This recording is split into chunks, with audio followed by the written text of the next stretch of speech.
Bilang tayo na. 1, 2, 3. Yan.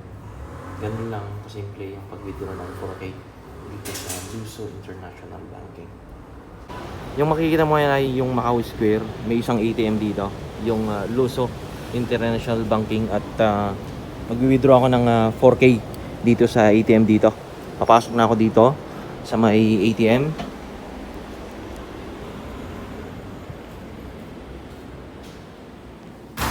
Then guys, nandito na ako sa may Luso ATM at mag-withdraw ako ng 4K. So, pwede pa tayong maka-withdraw ng 4K dito. So i-try na natin, no? Pakasok mo yung ATM mo dito.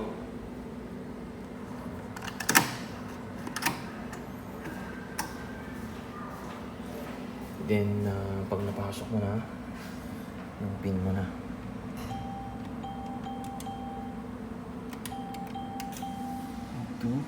Then cash withdrawal dito.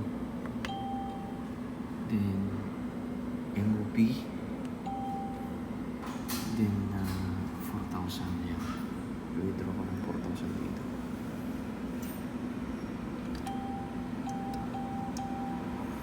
Yan, 4,000. Then yung enter natin.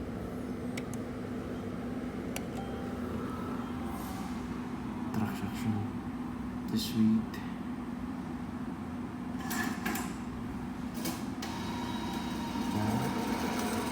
Hindi ka na muna.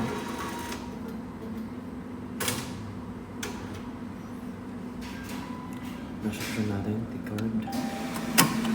Kunin mo yung ATM dito. Saka yung 4,000 dito. 4,000 dito. Bilang mo yung lang dito yung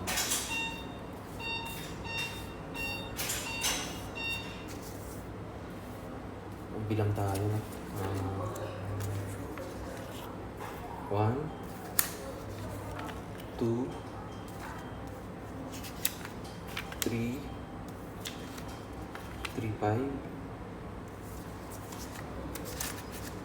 3, 6, 3, 7, 3, 8, 3, 9, 4K.